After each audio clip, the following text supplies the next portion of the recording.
Bonjour à tous, bonjour à toutes. Je suis ravi de vous retrouver pour une vidéo centrée sur le thème de la colère. Je remercie Zoro Oufleur qui m'a envoyé une vidéo très intéressante qui dure 14 minutes et qui va me servir de tremplin pour ma propre vidéo. Alors, je vous mets la vidéo en lien après la mienne et vous comprendrez de quoi il s'agit.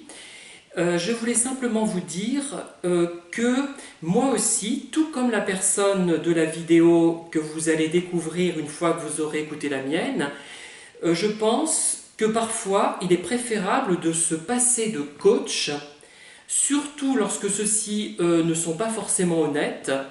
Je doute aussi des méthodes téléphoniques. Le coaching par téléphone, j'ai quelques doutes quand même. Et comme la personne de la vidéo, je pense qu'il est mieux d'avoir un cabinet et de recevoir les gens en face à face lors d'un entretien réel, si je puis dire. Et parfois, on peut s'auto-soigner effectivement. Je suis un peu dans la même logique que cette personne, mais peut-être faut-il avoir une certaine, si on peut dire, force de caractère pour y parvenir. En tout cas, moi, à un moment donné de ma vie, j'allais très mal, j'avais 19-20 ans, je crois à peu près. C'était en gros par rapport à mon homosexualité, qui n'était pas acceptée du tout à l'époque, dans l'environnement dans lequel je vivais. Et donc j'étais vraiment en grande difficulté et je suis allé voir un psychiatre.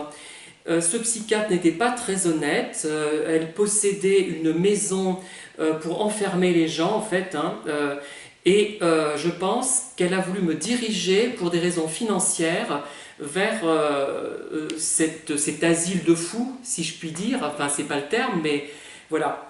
Et donc, j'ai arrêté avec cette personne, quand je me suis rendu compte en plus qu'elle parlait des entretiens que j'avais avec elle, avec ma mère, qui n'aurait pas dû être au courant. Moi, ça ne me convenait pas. Et elle voulait à tout prix persuader ma mère et me persuader moi que j'étais bon à enfermer, ce qui n'était pas le cas. Alors justement, peut-être aurais-je bon à enfermer si j'avais continué avec elle. Et son attitude m'a tellement mis en colère que j'ai cessé tout net les relations que j'avais avec ces psychiatres et que je m'en suis sorti tout seul. Et à partir de ce moment-là, même si j'ai connu des hauts et des bas, je m'en suis toujours tiré plus ou moins et je n'ai jamais sombré comme j'ai pu sombrer quand j'avais 19-20 ans, comme j'ai pu être mal à l'aise. Mais comme j'avais été très bien élevé, je ne buvais pas, je ne me droguais pas. Et non, c'est pas la parisienne avec Marie-Paul Bell. Pas du tout. Voilà. Ce que je peux vous dire, c'est que la colère que cette odieuse psychiatre a suscitée m'a permis de m'en sortir. La colère, ce n'est pas forcément quelque chose de négatif, c'est un outil, c'est une méthode, c'est une manière de réagir à l'environnement et de s'en sortir. On n'est pas en colère par plaisir, mais ça me permet de redresser la tête. Moi, ça m'a permis de me tirer d'affaire. Et souvent, j'utilise cette méthode, mais elle est mal perçue par l'environnement qui a l'impression que la colère, je la passe sur eux. Ce n'est pas ça. Voilà. Et j'ai remarqué d'ailleurs que quand je recevais des personnes en entretien pour des suivis délégués par le Pôle emploi et que ces personnes étaient parfois en colère, je les laissais exprimer leur colère, il n'y a pas de problème, tant qu'elles ne m'insultaient pas personnellement, il n'y avait aucun problème.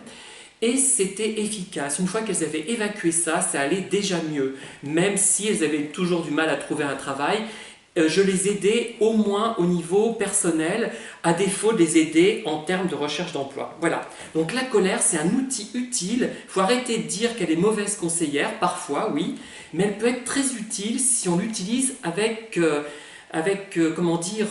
intelligence et à bon escient.